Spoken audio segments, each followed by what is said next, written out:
Eu tinha 40 anos quando finalmente tive um quarto só meu.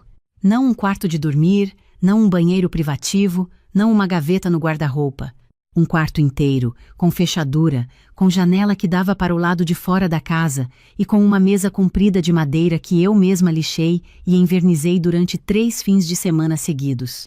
Era o menor dos 3 quartos da nossa casa nova, o dos fundos, e quando meu marido viu pela primeira vez, ainda na visita com o corretor, disse que daria para usar como depósito ou escritório dele. Eu fiquei parada na porta por alguns segundos, olhando para a janela, para a luz da tarde que entrava torta e dourada, e disse: "Esse quarto é meu."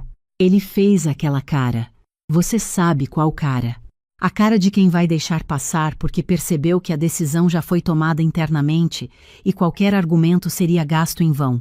Et fameux. Passei o primeiro mês depois da mudança transformando aquele cômodo no lugar mais honesto da casa. Coloquei a máquina de costura da minha avó sobre a mesa de madeira, uma Singer antiga de 1974, preta com detalhes dourados, que eu tinha guardado por 8 anos em caixas, porque nunca tinha tido espaço para ela. Do lado, os carretéis organizados por cor numa prateleira que eu mesma montei seguindo um tutorial de vídeo por 40 minutos. Na parede, prejei sem pedir permissão a ninguém, um painel de cortiça onde ficavam os moldes que eu estava desenvolvendo, recortes de tecido, referências de cor. Tinha um tapete pequeno no chão, vermelho com franja, que eu tinha achado num brechó em Pinheiros por R$ 32 e que meu marido tinha olhado com a mesma expressão com que olhava para as minhas escolhas de decoração, aquela mistura de resignação e afeto que eu aprendi a reconhecer como amor ao longo de 11 anos de casamento.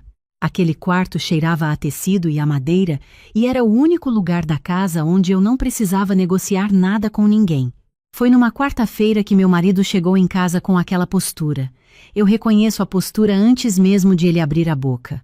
Os ombros ligeiramente levantados, o jeito de entrar devagar como se estivesse avaliando a temperatura do ambiente antes de prosseguir.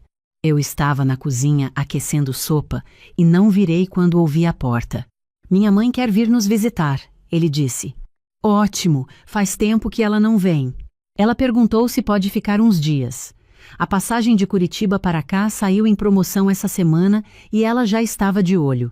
Eu mexi a sopa. "Uns dias quanto?"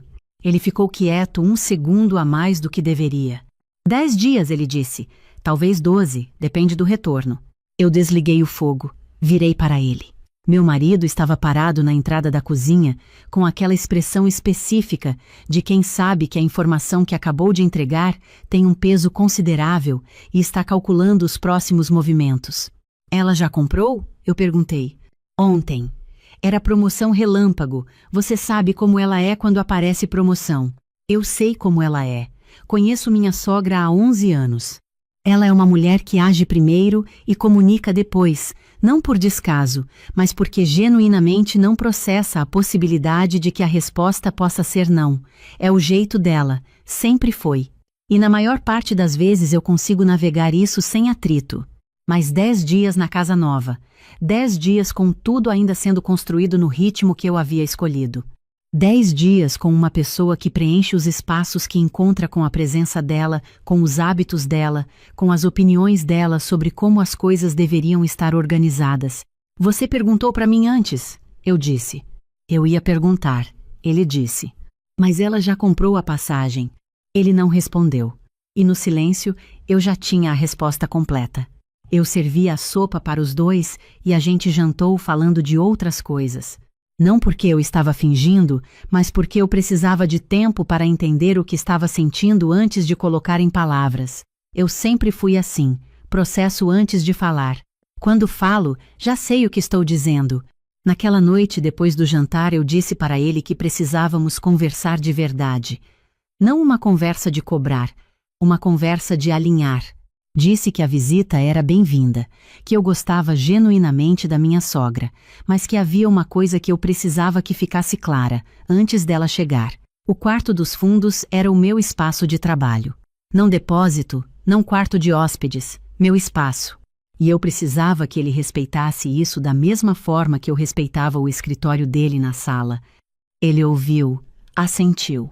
Disse que entendia e que ia conversar com a mãe para deixar claro que ela ficaria no quarto de hóspedes de verdade, o do meio, que estava completamente arrumado para isso. Eu acreditei nele porque 11 anos me ensinaram que quando ele promete olhando nos meus olhos, ele cumpre. Minha sogra chegou numa sexta-feira à tarde. Eu fui com meu marido buscá-la, no aeroporto, e ela desceu do corredor de embarque com uma mala grande, uma bolsa enorme e aquele sorriso que ela tem, largo e sem reserva, que ilumina o rosto inteiro e que o meu marido herdou em versão mais contida. Me abraçou forte e disse que eu estava diferente, mais leve, que a casa própria fazia bem pra cara da pessoa. No caminho, ela foi perguntando de tudo. Do bairro, dos vizinhos, de como era o mercado mais perto, se tinha padaria boa. Quando chegamos e ela viu a casa pela primeira vez, ficou parada na entrada por um momento, olhando, e então disse que estava maior do que ela imaginava pelas fotos. Os primeiros 4 dias foram bons. Ela é uma companhia que se adapta. Ri fácil, conta histórias longas que às vezes têm final e às vezes não tem, cozinha sem ser pedida e arruma a cozinha depois. Na terça-feira ela fez um caldo de frango que deixou a casa toda cheirando e que meu marido comeu 3 vezes. Eu trabalhei no meu quarto das 9 às 6 e quando descia, ela tinha sempre café ou alguma coisa pronta. Eu anotei mentalmente as primeiras pequenas coisas na quarta-feira. Os copos do armário trocados de prateleira. O pano de prato dobrado diferente. A cadeira da varanda que eu tinha deixado de frente para o jardim estava virada para o lado. Cada coisa isolada parecia pequena demais para mencionar. Cada um tem seus hábitos, eu pensei. É temporário, eu pensei. Na quinta-feira de manhã, cedo, antes de ela acordar, eu passei pelo corredor e a porta do meu quarto estava entreaberta. Eu tinha certeza de ter fechado na noite anterior. Entrei. A máquina da minha avó estava no lugar, os carretéis também, o painel de cortiça intacto. Mas a janela estava aberta e havia uma das almofadas do sofá em cima da mesa de madeira, como se alguém tivesse entrado, olhado em volta e saído deixando um rastro sem querer. Eu fechei a janela, tirei a almofada, fechei a porta com a chave. Na sexta-feira eu precisei sair cedo para uma reunião presencial que durou o dia inteiro. Saí às 8 da manhã com a pasta, o café na garrafinha térmica e a chave do meu quarto no bolso. Voltei às 7 da tarde. Quando abri a porta da rua, parei. O corredor estava diferente. A meinha instinto registrou antes que minha cabeça processasse. O cheiro era diferente, um cheiro de arrumação, de coisas movidas, de esforço. Deixei a pasta na entrada e fui devagar até o corredor dos quartos. A porta do meu quarto estava aberta. A chave não estava na fechadura. Entrei. Não era mais o meu quarto. A máquina de costura da minha avó tinha sido empurrada para a parede do fundo e coberta com uma toalha dobrada por cima, como se fosse um objeto que precisasse ser protegido do caminho, não um instrumento que alguém usa. A mesa de madeira estava encostada à parede do lado, com a prateleira dos carretéis sobre ela, mas tudo reorganizado, os carretéis agrupados sem critério aparente, apenas para ocupar menos espaço. No centro do quarto havia uma cama de solteiro com roupa de cama nova, um travesseiro extra, e a luminária que eu usava para trabalhar com costura tinha sido movida para a cabeceira, virada para o teto. O painel de cortiça ainda estava na parede, mas os moldes e os recortes tinham sido cuidadosamente tirados e empilhados no canto, virados para a parede. Fiquei parada no meio daquele quarto por um tempo que não sei medir. Minha sogra apareceu na porta com a expressão de quem acabou de fazer uma surpresa e está esperando a reação. O rosto aberto, os olhos brilhando. Ficou bom, né? Eu limpei tudo, passei pano em tudo. Seu marido me ajudou a montar a cama. Aquele quarto estava sendo desperdiçado. Você quase não entrava. E assim eu fico mais à vontade, num cantinho próprio, sem incomodar. Eu olhei para ela. Depois olhei para além dela, pelo corredor, e vi meu marido no fundo da sala, sentado no sofá, olhando para o celular com a concentração de quem está fugindo de alguma coisa. Seu marido me ajudou a montar a cama. Meu marido sabia. Não só deixou acontecer, ajudou. Eu sorri para ela. Não foi um sorriso falso. Foi um sorriso que estava guardando espaço enquanto eu decidia o que fazer com o peso daquele momento. Um sorriso de quem ouviu, registrou tudo e ainda não sabe por onde começar. Que bom que você se sentiu à vontade para fazer isso, eu disse. Vou trocar de roupa. Fui para o banheiro, fechei a porta, sentei na borda da banheira por alguns minutos com as mãos no colo. A máquina da minha avó tinha sido coberta com uma toalha. A máquina que minha avó usou por 30 anos, que costurou os uniformes escolares da minha mãe, os vestidos de festa das minhas tias, a roupa de cama que cobriu minha infância, que eu aprendi a usar com 12 anos sentada no colo dela numa tarde de inverno em Campinas, que carreguei em caixa por 8 anos porque nunca tive espaço, que coloquei sobre a mesa de madeira que eu mesma lixei como se estivesse colocando algo sagrado no altar certo. E estava coberta com uma toalha dobrada para não atrapalhar. Minha amiga me ligou naquela noite perto das 10. Ela mora em Santos, tem 42 anos, 2 filhos adolescentes e uma honestidade que às vezes dói e que eu precisaria pagar caro em qualquer terapeuta. Perguntou como estava a visita. Eu contei tudo, do começo, com calma e na ordem certa. Ela ficou quieta do outro lado por mais tempo do que o normal. Ela transformou seu ateliê num quarto de hóspedes. Ela disse devagar, na sua casa nova, sem te perguntar. Na minha casa nova? E a máquina da sua avó? Coberta com uma toalha no canto. Minha amiga respirou fundo. Eu ouvi o ar saindo. E o que você vai fazer? Ela perguntou. Essa era a pergunta real. Não o que eu estava sentindo, não se eu tinha razão, não o que a minha sogra tinha ou não tinha intenção. O que eu ia fazer? Porque é muito fácil ficar com raiva. É fácil morder o lábio e contar os dias que faltam. É fácil reclamar por telefone às 10 da noite e depois engolir tudo de volta e fingir que ficou bem. Eu tinha feito isso antes. Sabia exatamente como terminava. Com um peso que vai crescendo por baixo, quieto, até que um dia ele sobe inteiro pela garganta no momento errado, por um motivo pequeno que não era realmente o motivo. Eu não queria mais fazer isso. Vou conversar com ele primeiro, eu disse. Sua amiga ficou em silêncio por um segundo. Depois disse, boa. E depois? Depois eu devolvo o quarto. Ela riu. Não foi uma risada de deboche. Foi a risada de quem reconhece alguma coisa que respeita. Naquela noite, depois que minha sogra foi dormir, eu chamei meu marido para o quarto de casal, fechei a porta sem bater, sentei na beira da cama e olhei para ele. Ele ficou de pé perto da janela, com a postura de quem sabe que a conversa chegou e está se preparando para ela sem tentar escapar. Me conta o que aconteceu hoje, eu disse. Ele contou. A mãe tinha perguntado sobre o quarto dos fundos pela manhã, enquanto ele tomava café. Disse que tinha visto pela fresta da porta e achado que o espaço estava sendo subutilizado. Perguntou se poderiam montar uma cama lá para ela ficar mais confortável. E você disse que sim, eu disse. Não foi uma pergunta. Eu achei que você não ia se importar tanto. A cama é provisória. No fim da visita a gente desmonta. Eu olhei para ele por um momento antes de responder. Uma olhada longa, daquelas que atravessam o que a pessoa disse e chegam no que está embaixo. Você se lembra da conversa que tivemos antes dela chegar? Eu disse. Lembro. O que você disse para mim nessa conversa? Ele olhou para o chão, que ia falar com ela sobre os espaços da casa. Você falou? Pausa. Uma pausa que já era resposta antes de virar palavra. Eu ia falar, ele disse. Você ia falar, e quando ela te pediu para montar uma cama no meu quarto de costura, você não só não falou como foi lá e ajudou a montar a cama. Ela é minha mãe. Ela queria se sentir confortável. Eu sei que ela queria se sentir confortável. Eu conheço a sua mãe e sei que ela não fez isso com maldade. Isso nunca foi o ponto. Você sabe qual é o ponto. Ele ficou olhando para o chão. Aquele quarto é o único espaço nessa casa que é completamente meu, eu disse. Não compartilhado, não negociado. Meu. Eu passei 8 anos sem ter um lugar para colocar a máquina da minha avó. 8 anos. E no primeiro mês que finalmente tenho, em 12 horas aquele lugar vira quarto de hóspede sem que ninguém me pergunte nada, com a sua participação. Eu entendo, ele disse. Quero ter certeza que você entende de verdade, porque não quero repetir essa conversa, não com você, não com mais ninguém. Quando alguém quiser mexer em qualquer coisa nessa casa, a resposta certa é me perguntar antes, especialmente naquele quarto.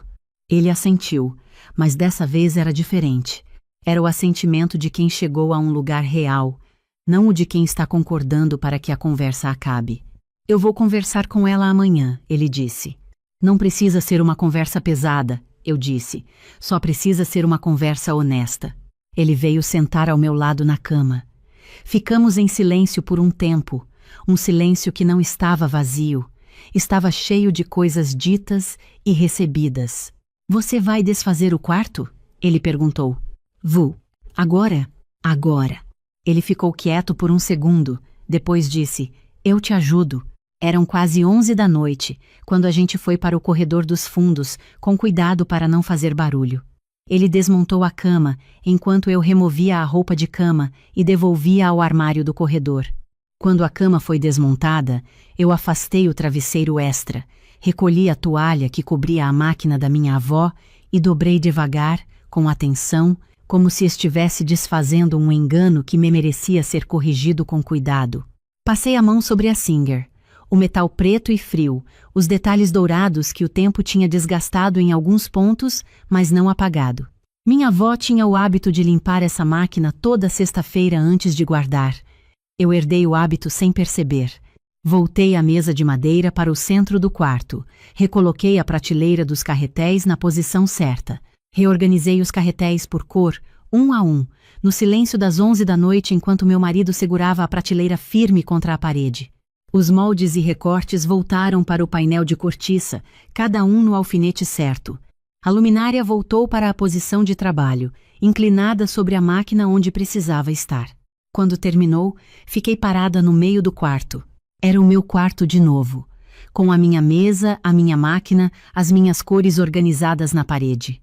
A janela fechada, a luz baixa, o tapete vermelho do brechó de Pinheiros onde eu sempre pisava quando chegava. Meu marido ficou parado na porta olhando para dentro. Ficou exatamente igual, ele disse. Eu sorri. Não igual, eu disse, do jeito que deveria estar. Ele não disse mais nada, mas havia alguma coisa na expressão dele que eu reconheci. Uma compreensão mais funda do que ele conseguia colocar em palavras naquele momento. Às vezes é assim. As palavras vêm depois. O entendimento chega antes. Eu tranquei o quarto, coloquei a chave no bolso do pijama e fui dormir. Na manhã seguinte, acordei antes de todo mundo. Fui para a cozinha, coloquei a chaleira para ferver, peguei a xícara de cerâmica azul que minha filha me deu no meu aniversário de 39 anos, a última antes de ir morar fora. Fiquei olhando pela janela da cozinha enquanto o dia clareava lá fora. Quando ouvi os passos da minha sogra descendo o corredor, respirei fundo uma vez, só uma, e continuei olhando pela janela até ela entrar na cozinha. Ela parou. Eu sabia, sem precisar virar, que ela tinha passado pela porta do quarto dos fundos e notado. Ouvi o silêncio dela processando. Bom dia, eu disse, virando com o café na mão e um rosto sem acusação. Ela estava com a expressão de quem recebeu uma informação que ainda está organizando. Não era raiva. Era uma mistura de surpresa e de alguma coisa mais funda que eu não soube nomear imediatamente. Você desfez, ela disse. Desfiz. Tem café fresco, quer? Ela entrou na cozinha devagar e pegou uma xícara do armário, a mesma de sempre, azul também, mas de um azul mais escuro, que ela já havia escolhido como favorita nos primeiros dias. Eu espereci enquanto ela servia. Dona Célia, eu disse. Ela levantou os olhos.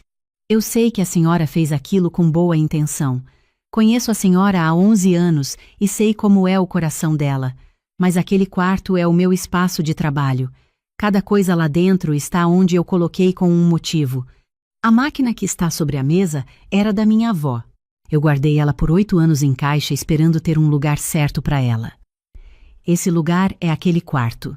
Então, quando a senhora quiser fazer alguma coisa aqui dentro, qualquer coisa, eu peço que me pergunte antes.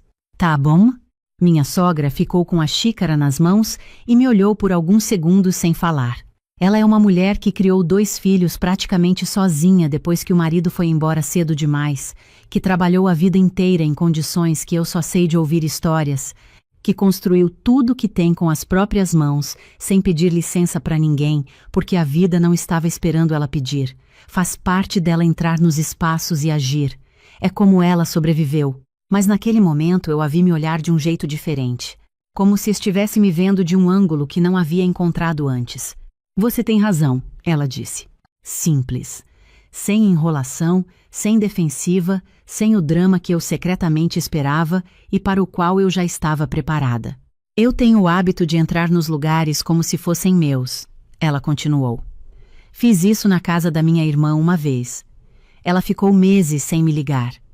Na época eu achei que ela estava exagerando. Depois entendi. Ela parou. Passou os dedos na borda da xícara. Devia ter perguntado. A máquina da sua avó, ela disse com uma voz um pouco mais baixa. Quanto tempo você tem ela? Desde que ela morreu. 12 anos. Minha sogra assentiu devagar, com o cuidado de quem está recebendo uma informação que muda o tamanho do que fez. Me desculpa, ela disse. Eu respirei. Obrigada por falar isso. Ela assentiu de novo. Ficamos as duas por um momento com o café e a manhã começando lá fora. Então ela perguntou se eu ensinaria ela a usar a máquina. Eu não esperava essa pergunta. A senhora nunca costurou? Nunca aprendi. Sempre quis. Minha mãe costurava, mas eu era a caçula, e quando chegou a minha vez de aprender, ela já não tinha mais paciência para ensinar. Havia alguma coisa nessa confissão que me desarmou completamente. Não no sentido de perder o que eu havia dito ou de abrir mão do que era meu, mas no sentido de ver a pessoa inteira na minha frente, não só o conflito. Posso te ensinar o básico essa semana, eu disse. Se você quiser. Ela sorriu. Foi o sorriso menor, o mais real, não o do aeroporto que ilumina o terminal. Era um sorriso de alguém que acabou de receber alguma coisa que não esperava e que ainda não sabe direito onde guardar. Meu marido desceu meia hora depois. Eu o ouvi parar no corredor dos fundos, o silêncio de um segundo antes de continuar andando até a cozinha. Quando entrou e nos viu sentadas conversando, parou na entrada com a expressão de quem estava preparado para uma manhã tensa e não encontrou o que esperava.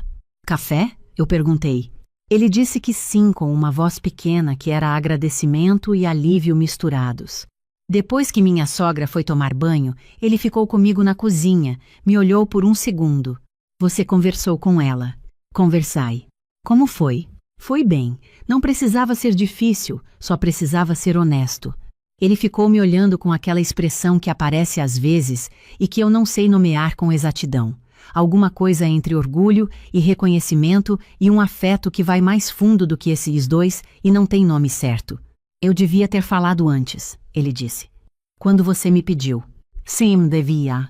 Eu sempre evito esse tipo de conversa com ela. Tenho medo de magoar. Eu olhei para ele. Rodrigo, você pode falar com amor e ainda ser claro. Uma coisa não cancela a outra. Sua mãe não precisou se magoar hoje. A conversa que eu tive com ela foi boa. Mas ela só pôde acontecer porque eu não fiquei esperando que alguém resolvesse por mim. Ele ficou quieto. Depois perguntou com uma seriedade que não era retórica. Como você aprendeu a fazer isso? Eu pensei de verdade antes de responder. Passei muito tempo me machucando em silêncio, eu disse. Guardando coisas achando que falar ia estragar. Até que percebi que guardar é que estava estragando. Não de uma vez, devagar, como umidade na parede. Você não vê até já ter penetrado fundo demais. Ele assentiu com aquela lentidão de quem está absorvendo uma coisa para além das palavras dela. Os dias seguintes foram diferentes. Minha sogra perguntava antes de qualquer coisa, não de forma exagerada nem ressentida, sem aquele excesso de cuidado que às vezes é mais incômodo do que o problema original. Ela simplesmente perguntava: posso usar essa panela? Onde fica o detergente reserva? Posso mudar o canal? Era um ajuste pequeno no comportamento, mas que mudava toda a atmosfera.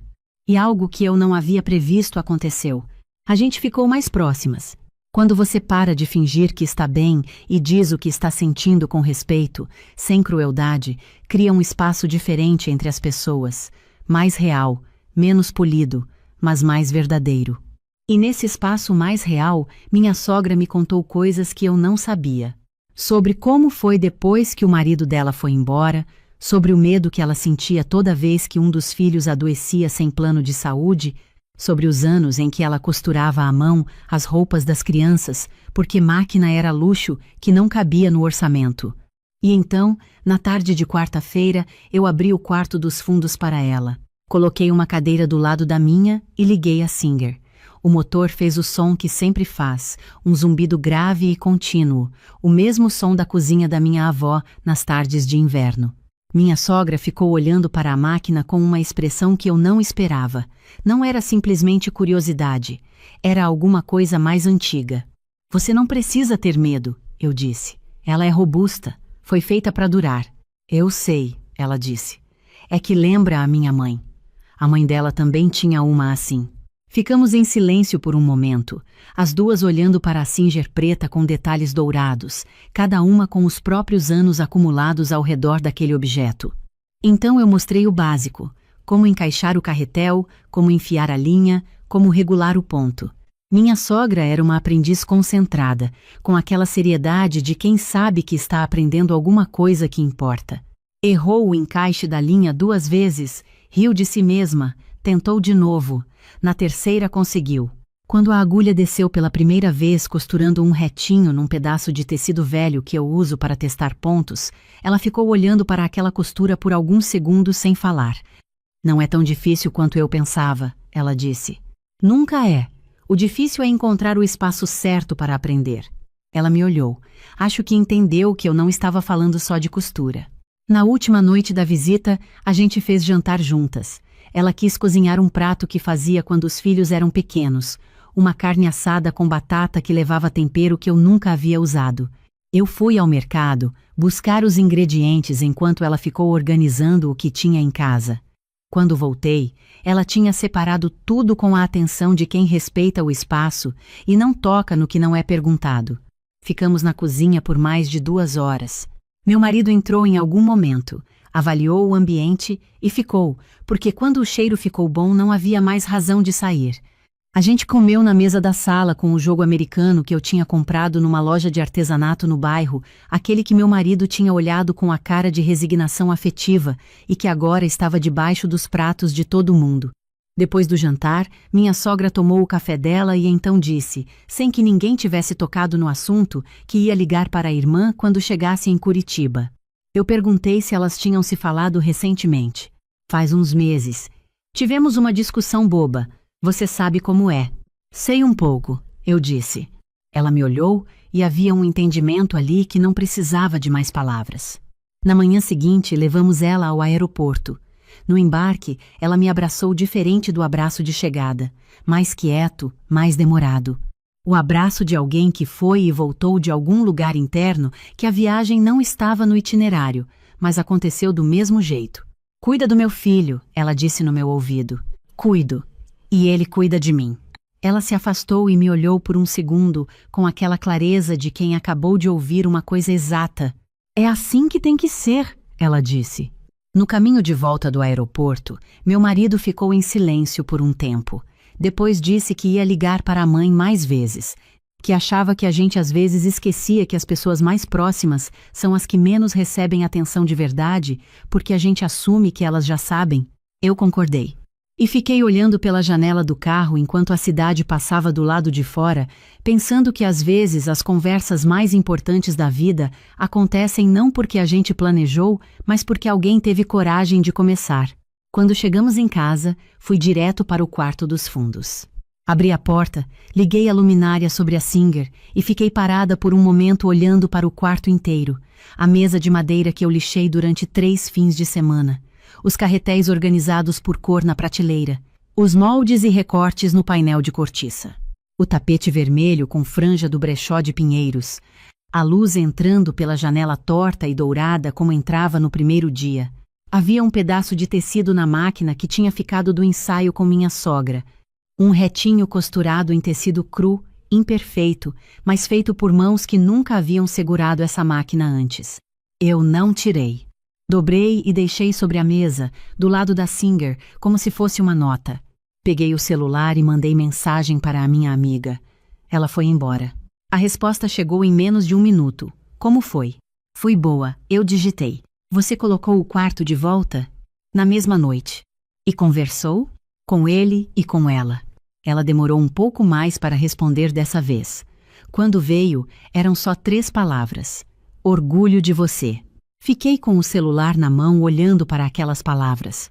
Não porque eu precisasse de validação para saber que havia feito certo, mas porque tem coisas que a gente faz por si mesma e que ficam maiores quando alguém que a gente ama vê e reconhece, são coisas diferentes. Precisar e receber.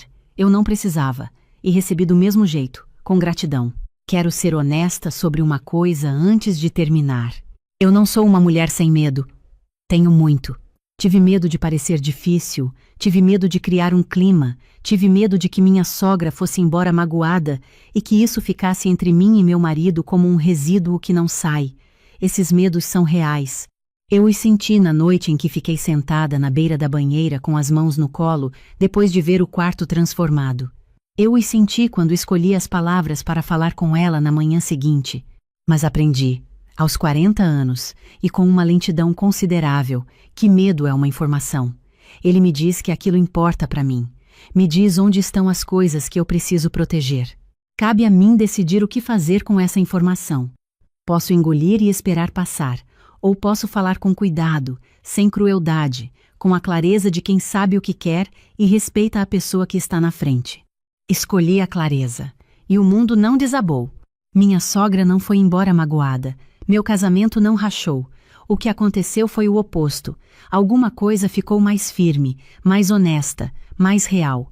A minha avó tinha uma frase que eu ouvi tantas vezes na infância que parou de fazer sentido. Uma dessas frases que só chegam ao lugar certo com os anos certos. Ela dizia: casa se compra, lar se constrói. Eu achava bonito, mas vago. Como essas coisas que as avós dizem que a gente anota mentalmente para entender mais tarde. Agora entendo. Uma casa pode ser nova, escriturada, com porta e fechadura e janela que entra luz, e ainda assim ser um lugar onde as pessoas fingem, onde se engole, onde se espera, onde a ferrugem trabalha por baixo, quieta, até que já não é mais possível ignorar. Um lar é onde você pode dizer, isso importa para mim sem ter que pedir desculpa por sentir, onde as pessoas ao seu redor, mesmo quando erram, são capazes de ouvir, onde um ajuste acontece sem que ninguém precise ser destruído para que ele seja feito. Eu quero um lar, sempre quis. E entendi nessas últimas semanas que construir um lar não é sobre ter o quarto certo, a máquina certa, o tapete certo. É sobre ter a coragem de dizer a verdade às pessoas que você ama, especialmente porque você as ama. Meu marido apareceu na porta do quarto dos fundos. Ficou me olhando por um segundo sem dizer nada. Tudo bem? Ele perguntou. Tudo bem, eu disse. Melhor do que tudo bem, na verdade. Ele sorriu com aquele sorriso pequeno, que é o mais verdadeiro de todos. Eu virei de volta para Singer. Passei a mão sobre o metal frio e antigo. Peguei a agulha com o gesto que aprendi com 12 anos no colo de uma mulher que eu amei e que não está mais aqui, mas que deixou esse objeto e esse gesto e esse cheiro de tecido novo como uma forma de continuar. E comecei a costurar. Eu tinha 40 anos quando parei no meio da escada da casa da minha sogra, com uma caixa de papelão nos braços, e entendi com uma clareza que dói um pouco quando chega tarde, que tinha passado 7 anos organizando a vida de outras pessoas antes de organizar a minha. Não foi um momento de raiva. Não teve grito, não teve choro, não teve nenhum ultimato dramático que eu pudesse recontar depois como o ponto de virada. Foi uma quinta-feira comum de setembro, às 10 da manhã, quando eu estava descendo a escada com uma caixa de arquivos que minha sogra tinha me pedido para guardar no cômodo dos fundos, e percebi que não conseguia me lembrar da última vez que tinha subido ou descido aquela escada para fazer alguma coisa que fosse minha. Sempre era para ela. Sempre era a pedido de alguém. Parei no terceiro degrau, a caixa nos braços, o sol entrando pela janela do corredor, e fiquei um momento assim, parada, com um pensamento que não era novo, mas que naquela manhã tinha chegado com uma precisão que eu não conseguia mais ignorar.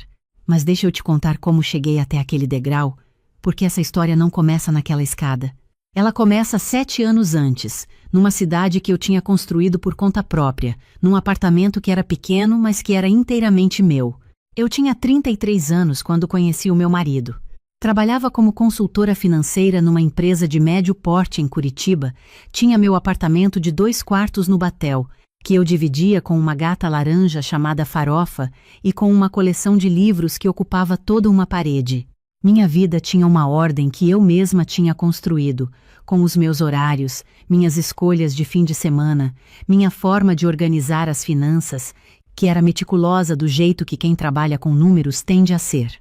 O meu marido tinha 37 anos quando nos conhecemos, num jantar de aniversário de uma colega em comum. Era engenheiro civil, trabalhava numa construtora grande, tinha o tipo de presença tranquila que eu confundi com solidez.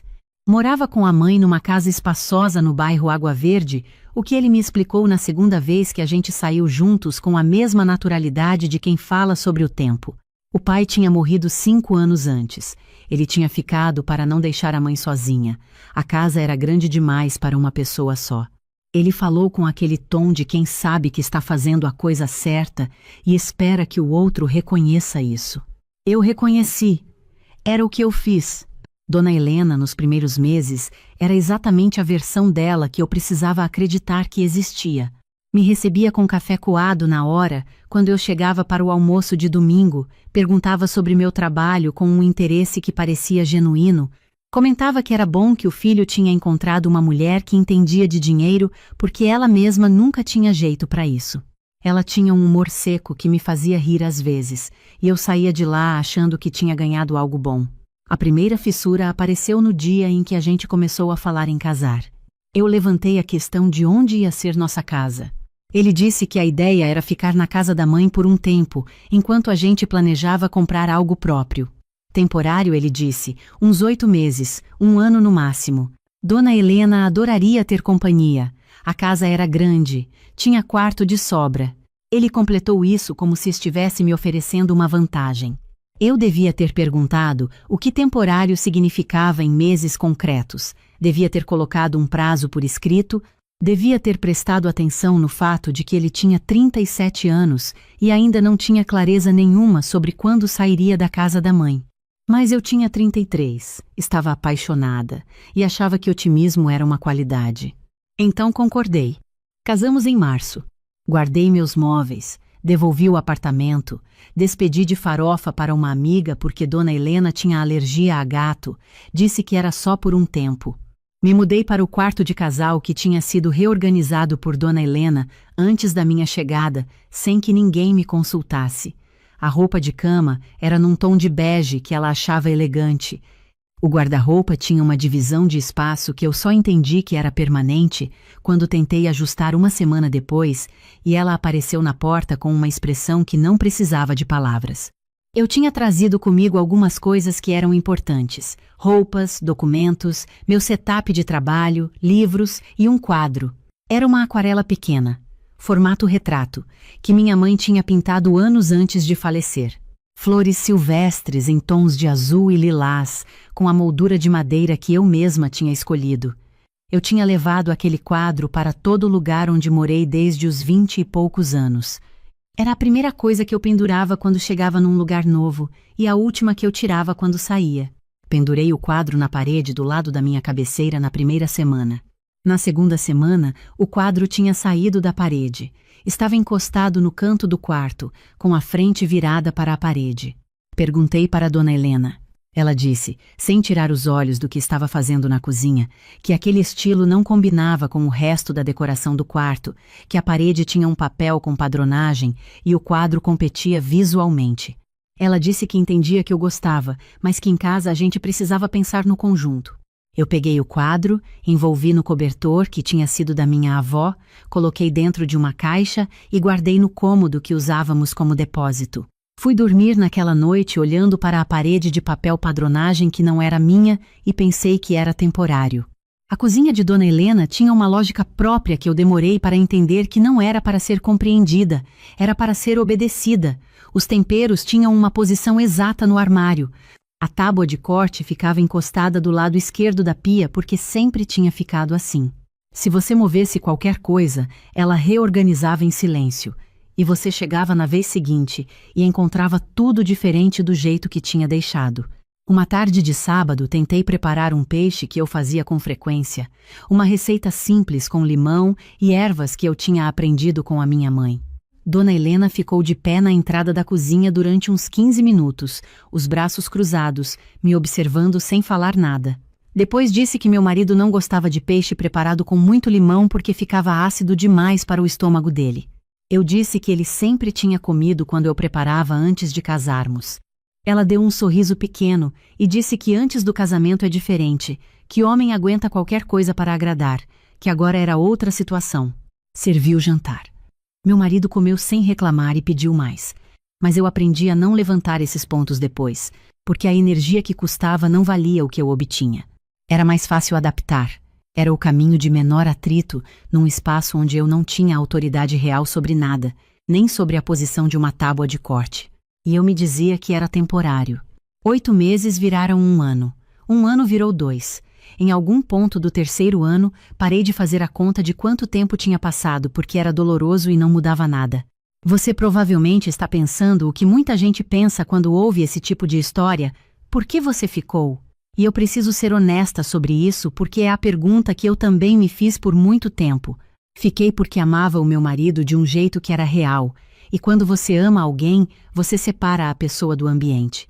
Você pensa que o problema é a dinâmica, não é ele. Que se a gente tivesse nossa própria casa, seria diferente. Fiquei porque tinha medo do que ir embora significaria, de ser a mulher que destruiu a família, de carregar esse peso. Fiquei porque a adaptação acontece tão devagar que você não percebe que está sendo moldada até o dia que tenta agir de forma espontânea e percebe que precisou calcular se podia antes de fazer. Fiquei porque achava que ele ia perceber sozinho. Essa foi a ilusão que durou mais. No 5º ano, Dona Helena se aposentou do cartório municipal onde trabalhava como escrevente. A aposentadoria trouxe tempo, muito tempo, e ela preencheu esse tempo com uma presença que antes o horário de trabalho continha naturalmente. Ela estava em todos os cômodos durante o dia inteiro, comentava o horário que eu chegava do trabalho, perguntava com quem eu tinha almoçado, o que tinham conversado, se eu tinha passado em algum lugar antes de vir para casa, não com tom acusatório, com tom de conversa, que era mais difícil de nomear e por isso mais difícil de responder. Numa tarde de segunda-feira, eu estava na mesa da sala trabalhando remotamente. Tinha reunião em 20 minutos, estava em plena concentração, quando ela entrou, sem bater, para pegar uma revista que estava na estante do lado da mesa. Ficou parada ao meu lado por uns 3 minutos, folheando a revista ali mesmo, comentando em voz alta sobre uma receita que tinha visto. Eu respondi com monossílabos, tentando não perder o fio. Quando ela saiu, a reunião já tinha começado sem mim. Não disse nada. Fui correndo atender. No mesmo período, comecei a perceber algo sobre o dinheiro que me incomodava de um jeito que eu, como consultora financeira, não conseguia simplesmente ignorar. Eu depositava todo mês minha parte das despesas numa conta conjunta que meu marido administrava. Ele repassava para a conta de Dona Helena, que pagava as contas da casa. Era um arranjo que ninguém tinha explicado formalmente. Tinha acontecido de forma orgânica nos primeiros meses e permanecido assim. O que eu passei a perceber era que Dona Helena nunca se referia à minha contribuição. Quando falava sobre as despesas da casa com o filho, era sempre a conta dela, o dinheiro dela, o orçamento que ela administrava com cuidado. Em nenhum momento eu aparecia nessa equação. Eu existia como presença na casa, mas não como pessoa que financiava parte dela. Guardei essa percepção por um tempo antes de fazer qualquer coisa com ela. A situação que mudou o ângulo de tudo aconteceu no 6º ano, numa tarde de domingo. A vizinha de Dona Helena, com quem ela tomava café toda semana, tinha vindo visitar com a filha. Estávamos na varanda, às 4, e a conversa foi para o lado de relacionamentos, de como as coisas tinham mudado, de como as mulheres de hoje eram mais difíceis de lidar dentro de casa. Dona Helena concordou com a cabeça e disse, com a leveza de quem faz uma observação sobre algo óbvio, que no caso dela tinha tido sorte, que a nora não era daquelas que impõe, não tem opinião forte sobre nada. Concorda com o que a gente decide, não cria caso. É fácil de ter por perto. Não tem opinião forte sobre nada.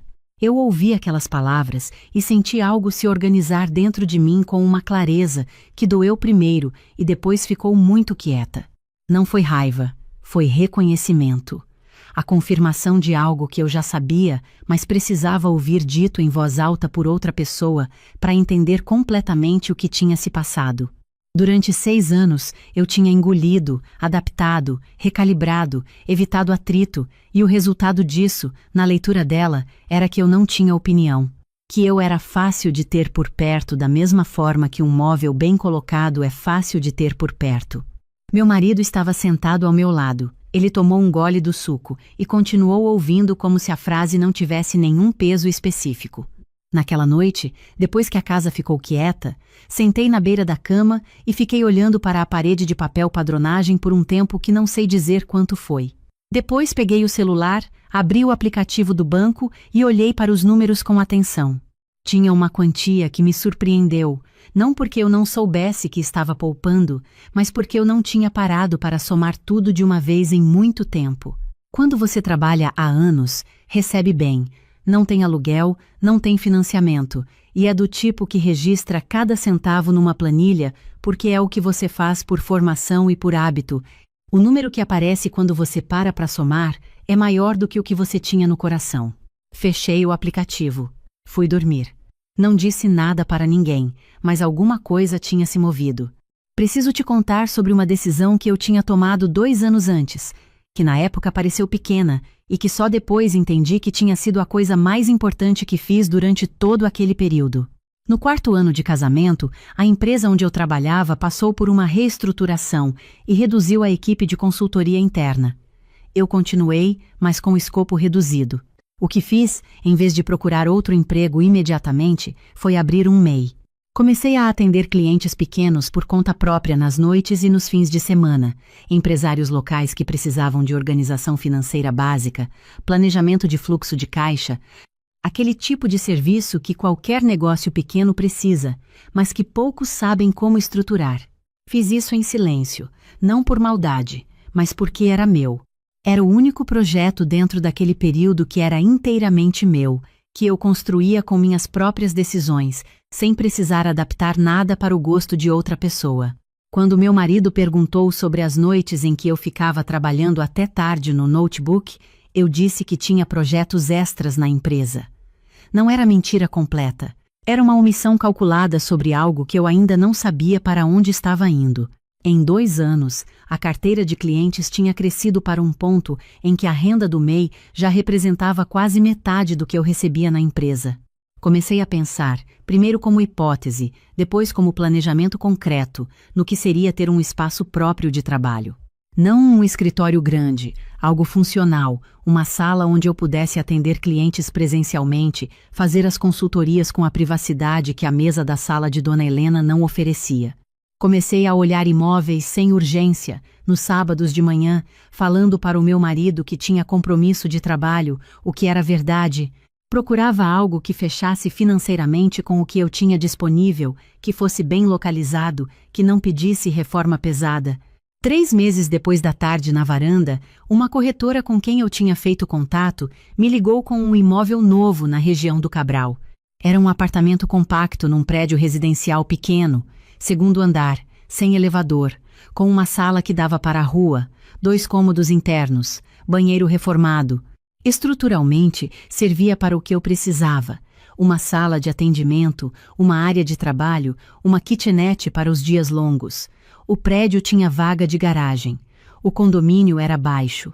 A corretora disse que o proprietário preferia venda a aluguel. Me passou o valor.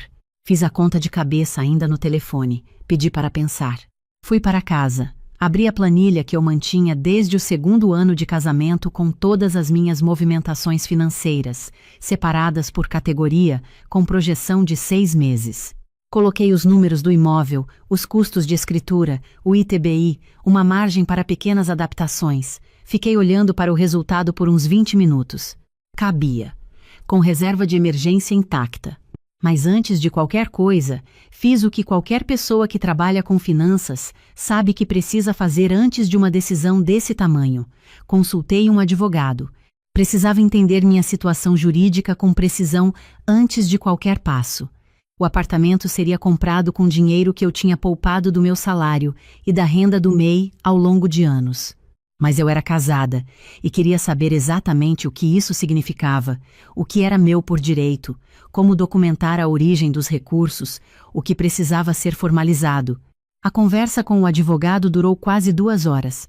Foi esclarecedora e, em alguns momentos, mais direta do que eu esperava, mas me deu o mapa completo. Saí de lá com clareza sobre cada passo. Visitei o apartamento 3 vezes, em horários diferentes, para ver a entrada de luz, o movimento do prédio, a tranquilidade da rua. Na terceira visita, fiquei parada na sala vazia por um tempo. As paredes estavam com uma pintura velha, que precisaria de uma mão de tinta. O piso era de madeira escura, bem conservado. A janela dava para uma rua arborizada e, com ela aberta, entrava uma brisa que cheirava a cidade, aquele cheiro específico de Curitiba que é frio e limpo ao mesmo tempo. Fiquei parada ali e pensei no quadro da minha mãe dentro da caixa no depósito. Pensei em 6 anos de reuniões interrompidas e perguntas sobre com quem eu tinha almoçado. Pensei em não ter opinião. Assinei o contrato de compra e venda numa quarta-feira ao meio-dia, no cartório que o advogado tinha indicado. Saí de lá, entrei numa café pequeno na esquina do cartório, pedi um cappuccino e um coxinha, sentei numa mesa de frente para a janela. Tinha um documento na minha bolsa que dizia que aquele apartamento era meu, no meu nome. Sem estar vinculado a nenhuma outra história, nenhum outro arranjo, nenhuma outra pessoa que precisasse aprovar a posição da janela. Terminei o café, paguei a conta, voltei para o trabalho. Contratei um pintor para dar uma mão de tinta nas paredes, branco, que é a cor de quem está começando. Troquei as torneiras do banheiro, que pingavam. Comprei uma mesa de trabalho compacta, uma cadeira boa, um pequeno sofá de 2 lugares para receber clientes, uma luminária de pé para o canto da sala. Tudo com nota fiscal no meu nome, tudo registrado na planilha com data e valor. Numa tarde de terça, fui ao apartamento depois do trabalho para ver como tinha ficado com a pintura pronta. Entrei pela primeira vez com as paredes brancas, o cheiro de tinta nova misturado com o frio específico de Curitiba, em julho. Andei por cada cômodo devagar. Coloquei a mão na parede da sala, fria e lisa. Parei no centro do cômodo, onde ia ficar minha mesa, e entendi de uma forma que eu senti no corpo, não só na cabeça, que aquele seria o primeiro lugar desde o apartamento do Batel que seria completamente meu. Saí de lá com os olhos molhados, não de tristeza, de reconhecimento, de novo, mas dessa vez do tipo que chega com alívio junto. Voltei para a casa de Dona Helena naquela noite, jantei com os dois, lavei a louça enquanto ela me contava sobre uma discussão que a vizinha tinha tido com a filha. Fui dormir com a certeza quieta de quem já tem um plano e está executando. Nas semanas seguintes, comecei a tirar minhas coisas com cuidado, não de uma vez, que geraria perguntas. Aos poucos, documentos primeiro, sempre documentos. Depois os itens sentimentais, as fotos, as cartas da minha mãe que eu guardava numa caixa de madeira, os cadernos de faculdade que eu nunca consegui jogar fora. Depois roupas fora de estação, que somem do guarda-roupa sem que ninguém note porque a gente só abre aquela parte quando muda o tempo. Uma tarde, fui ao depósito buscar a caixa onde estava o quadro da minha mãe. Tirei com cuidado, abri, desprendi o cobertor. A aquarela estava intacta, as flores em azul e lilás, a moldura de madeira sem nenhuma marca. Coloquei debaixo do braço, saí do depósito, desci a escada, coloquei no porta-malas do carro. Meu marido não perguntou nada, ou não percebeu, ou preferiu não perceber. Aprendi a não precisar saber a diferença. Foi nessa mesma semana que aconteceu a conversa que precisava acontecer. Eu tinha chegado mais cedo do trabalho porque uma reunião tinha sido remarcada. Entrei pela garagem, subi pela escada dos fundos. Dona Helena não sabia que eu estava em casa. Quando passei pelo corredor que dava para a cozinha, ouvi a voz dela no telefone, clara e sem nenhuma modulação de quem sabe que está sendo ouvida. Ela estava falando com alguém, a irmã talvez, sobre a situação de casa. Dizia que estava cansada, que 7 anos eram muito tempo para ter outra pessoa dentro do seu espaço, que não era que a nora fosse má pessoa, mas que casa era casa, que ela precisava da sua liberdade de volta, que o filho não tomava posição, que ficava em cima do muro. Ouvi até o final com a calma de quem confirma uma suspeita antiga. Então ela também sabia que aquilo não fazia sentido. Ela também reconhecia, em privado, que 7 anos era tempo demais. Só que a conclusão dela era que eu precisava ir embora por iniciativa dela. A minha era que eu já estava indo, por iniciativa minha, do meu jeito para o meu lugar. Naquela noite, fiz para o meu marido a pergunta que eu tinha adiado por meses. Esperou ele terminar de trabalhar.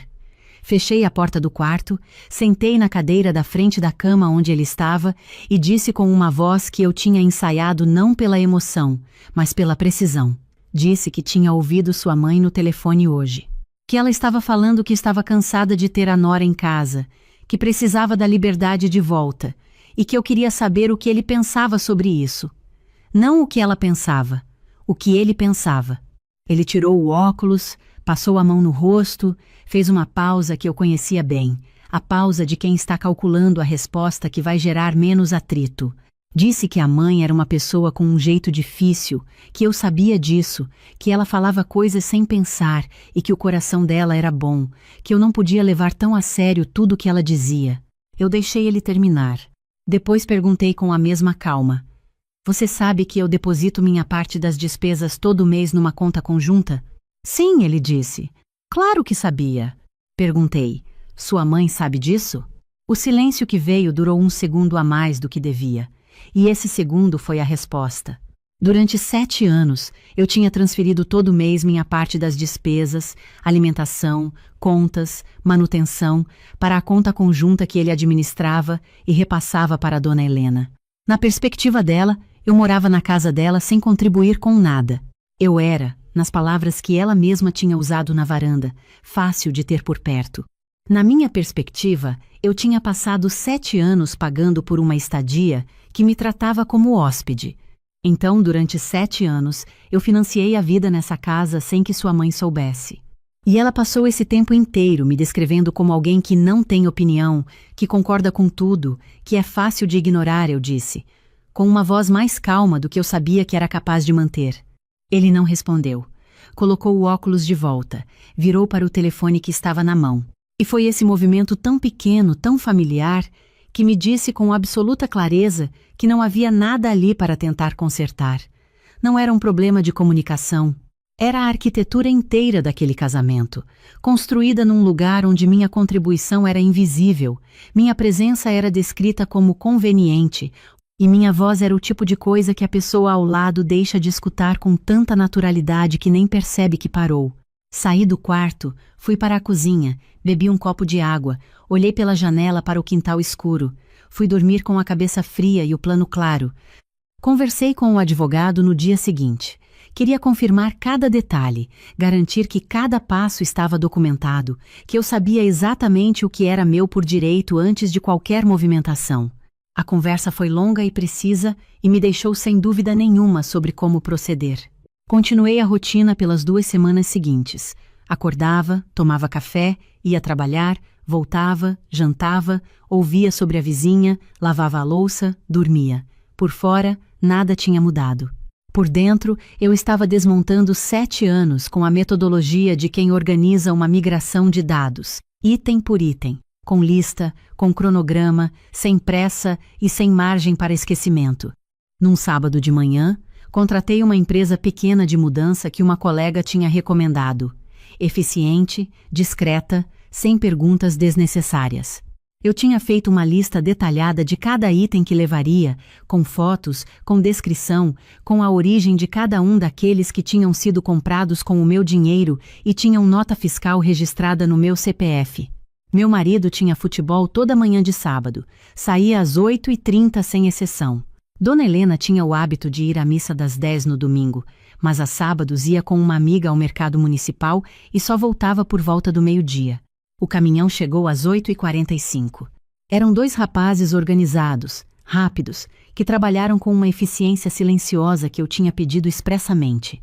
A lista era clara, eles sabiam exatamente o que levar, a mesa de trabalho que eu tinha comprado no 2º ano, o notebook e os equipamentos que eram do meu MEI, a estante de livros que eu tinha montado sozinha numa tarde de domingo do 1º ano de casamento, as plantas que cultivava no parapeito da janela do quarto, as caixas que eu tinha preparado ao longo das semanas anteriores, o espelho da minha avó que estava no banheiro, meus livros, meus documentos, meu setup completo.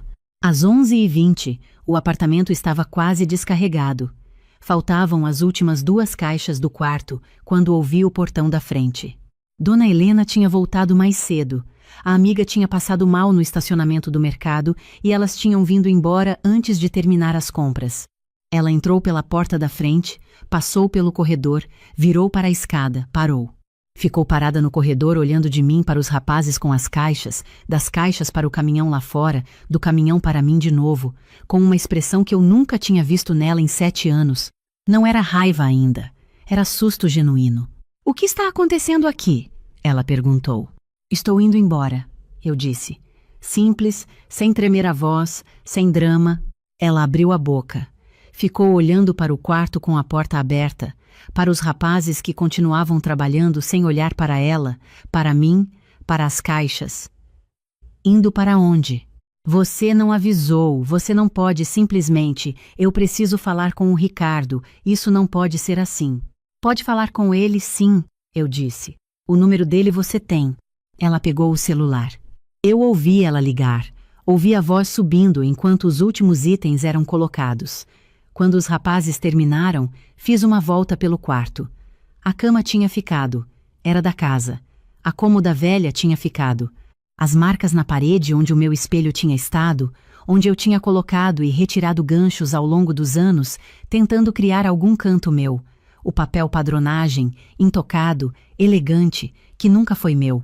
Peguei minha bolsa, desci a escada. Dona Helena estava na sala, o celular ainda na mão. Tinha uma expressão que eu nunca esperava ver nela: desorientação. Era a expressão de alguém que entendeu de repente que a situação era completamente diferente do que ela achava que era. "Camila, espera. Precisamos conversar. Acho que teve muitos mal-entendidos que a gente pode resolver." Parei na porta. Me virei para ela. Falei pelo nome pela primeira vez em 7 anos, sem o Dona na frente, porque naquele momento eu não devia reverência a ninguém. Durante 7 anos eu paguei para viver nessa casa, todo mês, sem faltar uma vez. A senhora não sabia porque seu filho nunca contou, mas eu sei o que eu fiz e sei o que eu construí. Agora eu tenho o meu lugar, e estou indo para ele. Ela abriu a boca, a fechou. Olhou para a sala como se estivesse vendo os móveis pela primeira vez. "Mas as despesas daqui, quem vai ajudar com as contas agora?" "As contas da senhora, a senhora mesma vai pagar", eu disse. "Eu já tenho as minhas." Saí. Fechei o portão com cuidado, sem bater, sem drama. Entrei no meu carro. O caminhão já tinha partido. Coloquei o carro em movimento. Saí daquela rua sem olhar pelo espelho retrovisor. Não por rancor, simplesmente porque não havia mais nada naquela direção que fosse meu. Meu marido ligou 35 minutos depois. Eu estava no apartamento do Cabral, dirigindo a entrada dos móveis, quando decidi atender. "Camila, o que aconteceu?" "Minha mãe está em choque. Onde você está?" "Estou na minha casa", eu disse. Silêncio. "Que casa? Você alugou alguma coisa sem me contar?" "Comprei um apartamento no Cabral. Está no meu nome há 2 meses. É onde trabalho e onde vou morar." O silêncio dessa vez foi mais longo, mais pesado. "Como você tinha esse dinheiro todo? Você estava guardando escondido?" "Estava poupando há anos. Você sabia que eu tinha poupança, só nunca perguntou o valor. E a renda do MEI que eu abri 4 anos atrás também foi parte disso." "Você tem uma empresa e eu não sabia?" "Tenho um MEI. Você sabia que eu trabalhava em projetos extras? Nunca perguntou a estrutura?" "Camila, esse dinheiro é do casal. A gente precisava ter tomado essa decisão junto." Respirei fundo antes de responder. Tinha me custado muito chegar até aquele momento e eu não queria perder a clareza por causa da raiva. Durante 7 anos, eu contribuí com a casa da sua mãe sem que ela soubesse. Ela passou esse tempo me descrevendo como uma mulher sem opinião, fácil de ter por perto, fácil de ignorar. Você esteve presente em cada um desses momentos e não disse nada. O dinheiro que poupei é o resultado do meu trabalho, documentado, com origem comprovada, e eu usei para construir algo que é completamente meu. Recomendo que você fale com um advogado para entender como funciona a parte legal daqui para frente. Eu já tenho o meu. Desliguei. Aquela noite, sentei no chão do apartamento enquanto os rapazes montavam os móveis. Encostei as costas na parede recém-pintada de branco, o cheiro de tinta misturado com a terra das plantas que tinham chegado e que eu ainda não tinha encontrado o lugar certo para cada uma. Fiquei ouvindo o barulho da rua lá embaixo. Curitiba à noite tinha um som específico, o vento nas árvores, um ônibus passando ao longe, a cidade fazendo o que as cidades fazem quando você para de estar com tanto cuidado dentro de outra pessoa. Era um silêncio diferente de tudo que eu tinha conhecido nos últimos 7 anos. Não era o silêncio de quem está evitando dizer a coisa errada. Era o silêncio de quem está, finalmente, no lugar certo. Nos meses seguintes, a vida foi se reorganizando com uma precisão que me surpreendeu, não pela velocidade, mas pela naturalidade. Abri formalmente o escritório de consultoria, passei o MEI para MEI, coloquei meu nome na placa ao lado da campainha, uma placa pequena, de latão, com o nome que é meu desde que nasci. A carteira de clientes cresceu. Comecei a atender 2 novos negócios por mês no espaço. Consultorias presenciais numa sala onde a cadeira era a que eu tinha escolhido, o café era o que eu gostava, a temperatura era a que eu regulava. Pequenos detalhes que, quando você passa muito tempo sem ter, a ausência deixa de ser visível. Só volta quando você recupera. Houve uma mensagem de Dona Helena semanas depois, um número que eu não reconheci de imediato, perguntando se eu não tinha exagerado, se a situação toda não era um desentendimento que poderia ter sido resolvido com conversa, se eu não podia pelo menos passar lá para tomar um café. Li a mensagem com atenção. Depois coloquei o celular na mesa e fui preparar o almoço. Não respondi. Não por rancor, não porque eu estava com raiva. Não respondi porque algumas conversas chegam depois do momento em que ainda fazem sentido. Porque eu não tinha mais nada a esclarecer para quem nunca quis enxergar o que estava diante dos olhos. O processo de separação foi conduzido pelos advogados com a frieza necessária, sem cenas, sem mensagens longas, sem tentativas de reconstituir algo que não tinha fundação para se sustentar. O que ficou daquele período, o que eu carrego não como ferida, mas como clareza, é algo que cabe numa frase só, mas que levei 7 anos para entender de verdade. Independência financeira não é desconfiança, não é egoísmo, não é plano para o pior. É a diferença entre ter uma voz num relacionamento e ser uma presença tolerada, entre contribuir para um lugar e pertencer a ele. Entre ter um nome nos documentos e existir num espaço sem deixar rastro nenhum. Eu passei 7 anos numa casa onde minha contribuição era invisível, onde minha presença era descrita como conveniente, onde a versão que existia de mim na cabeça das outras pessoas era a de uma mulher sem opinião, fácil de ter por perto porque nunca incomodava. E fiquei por razões que entendo hoje. Amava de verdade, esperava que ele percebesse, tinha medo de ser a que foi embora. Mas o que aprendi de verdade é que ficar com medo de ser julgada não é paciência. É uma espera que consome anos e não entrega nada no final. Quando saí, levei o que tinha construído. Os móveis com nota no meu nome, os documentos, as plantas que vinham comigo desde o apartamento do Batel, e o quadro da minha mãe, que estava guardado numa caixa no depósito há quase 7 anos porque não combinava com a decoração de outra pessoa. Na semana que eu terminei de organizar o apartamento, tirei o quadro da caixa, desprendi o cobertor com cuidado, segurei a moldura nas 2 mãos. A aquarela estava exatamente como eu lembrava. As flores silvestres em azul e lilás, a pincelada leve que era o jeito da minha mãe de fazer as coisas. Fui até a parede da sala, a parede branca que era só minha. Escolhi o lugar com calma. Preguei o prego no ângulo certo. Pendurei o quadro. Dei um passo para trás, olhei para ele por um tempo. Estava no lugar certo. Pela primeira vez em 7 anos, estava exatamente onde devia estar.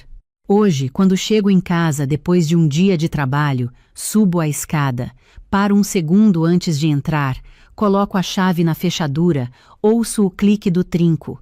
Fico um segundo assim, a mão na maçaneta. É um hábito que virou ritual. É o segundo em que lembro da mulher que me disse que eu não tinha opinião, que era fácil de ter por perto porque concordava com tudo, e sorrio. O mesmo sorriso de sempre, pequeno, quieto.